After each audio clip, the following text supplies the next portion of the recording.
So let's start with the complex numbers, form of complex numbers. I just want to introduce the complex number if you don't remember it from before. What does it mean, complex numbers? How do you use complex number, from where it comes?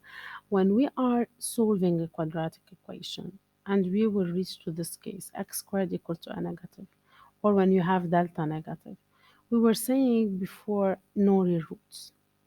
It means no answer. We don't have any roots in R.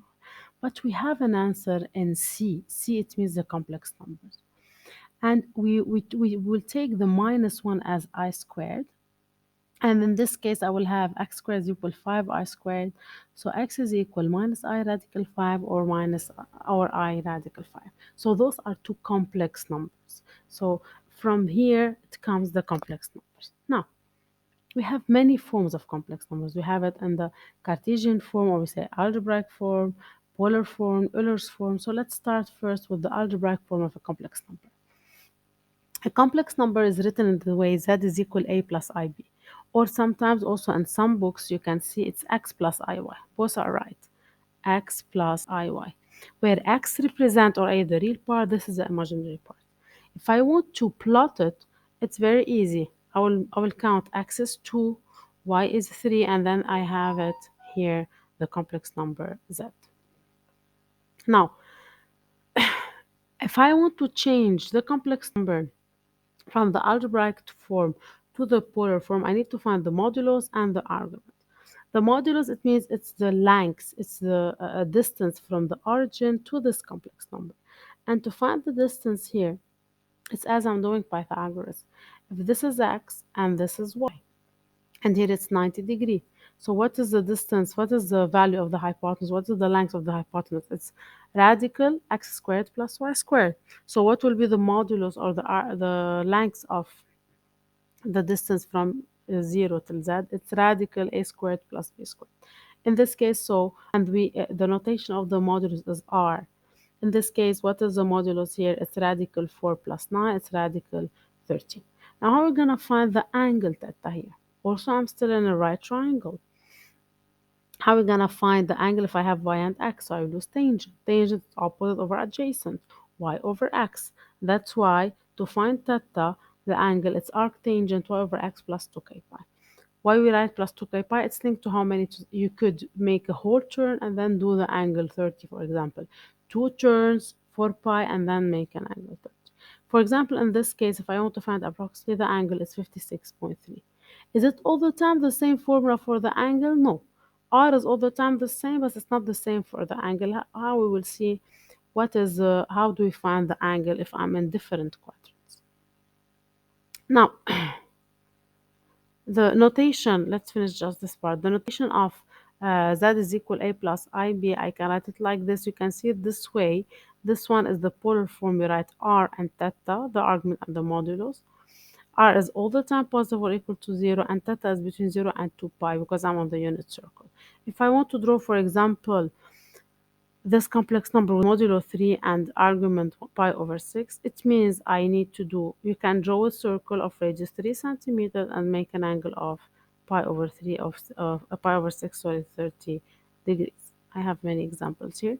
Now here, trigonometric form or polar form. So the polar form of the trigonometric form is that is equal r cosine theta plus r I sine theta. From where it comes? Because no, we said already it's x plus iy. Excellent.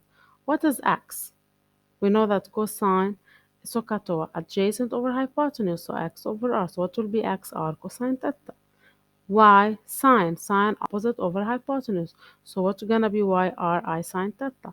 So what's gonna be the polar form or the trigonometric form of the complex number? It's r cosine theta plus I sine theta. We can also write it this way, r cis theta. When we write cis theta, it means cosine theta plus I sine theta. Sometimes the angle theta can be given in radian, 2 point something, 3 point something, 4 point something. So theta will be belongs to r. And sometimes we can write it in degrees, or we can write it between 0 and 2 pi. You can write it 60 degrees, pi over 3, pi over 6, pi over 4. So this is the polar coordinate of a complex number. We write it this way, z r. Okay, let's continue. I want to just clean this here.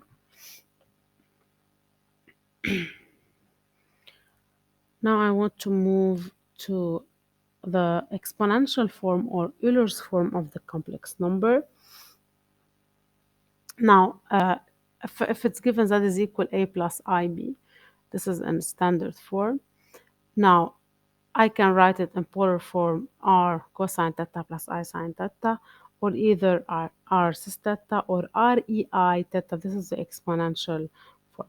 Now, if you are comparing two complex numbers, if you're saying that if z1 is equal to z2, what does it mean?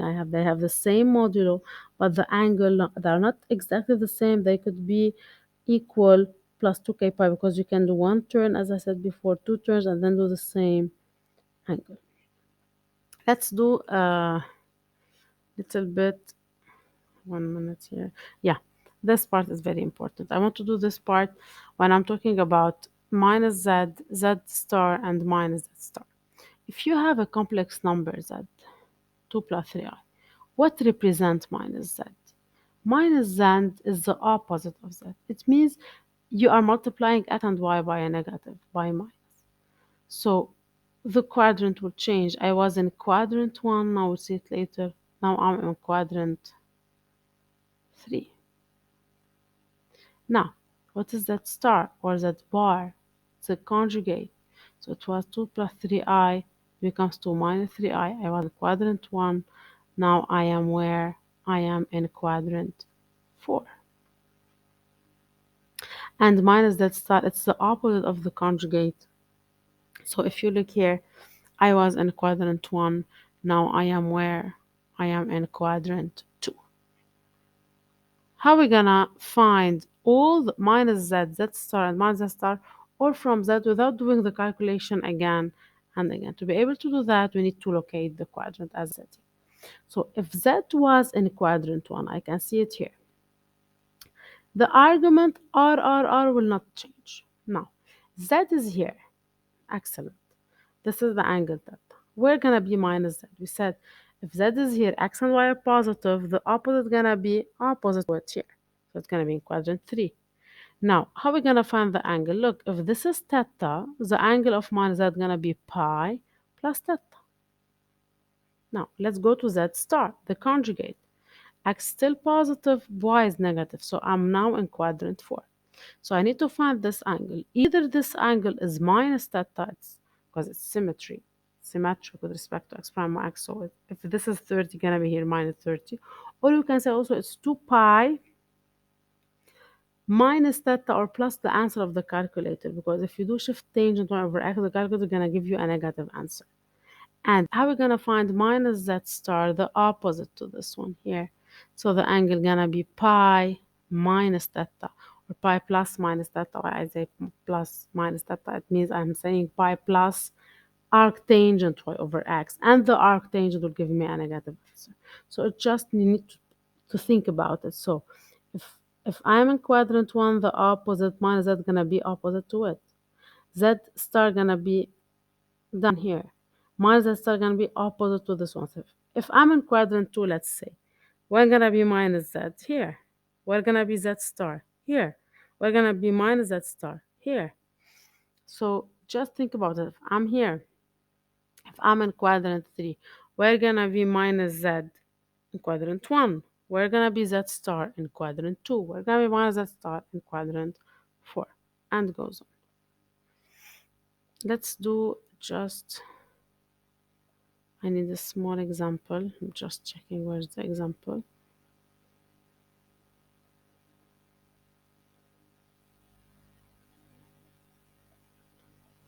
One minute.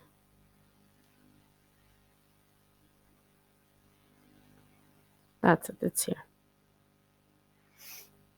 If z is equal 7 over 12 e I pi over 9. So how are we gonna find minus z? So z is where? Z is in quadrant 1. Excellent. Minus z, the r gonna stay the same. See, I put plus here in red, so you need to, nothing gonna change. I just need to locate the angle. If z is here, minus is gonna be opposite to us. So it's gonna be pi plus pi over 4. Plus pi over 9, sorry. So I'll get that. Now how are we gonna find that star? If I'm here, that star gonna be, or the conjugate in quadrant 4. The r is the same. If it's either 2 pi minus pi over 9, I can write it 17 pi over 9, or even you can write it minus pi over 9. Now, how are we going to find minus that star? Minus that star, it's opposite to this one here. So it's the same r, but the angle is going to be pi minus theta. So it's going to be pi minus 9, pi over 9. So it's 8 pi over 9. And we need to be careful for the r. It will not change. That's it for this lesson. Hope you got it and you don't have any question. Don't forget to like, subscribe, and share. And I will see you later in another video.